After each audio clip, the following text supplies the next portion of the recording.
মুসলিম শরীফে হুযায়ফা রাযিয়াল্লাহু তাআলা আনহু হতে বর্ণিত, তিনি বলেন, একদা রাসূল সাল্লাল্লাহু আলাইহি ওয়াসাল্লাম আমাদের কাছে আগমন করলেন।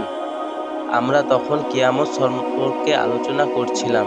তিনি বললেন, যতদিন তোমরা 10টি আলামত না দেখো ততদিন কিয়ামত হবে না।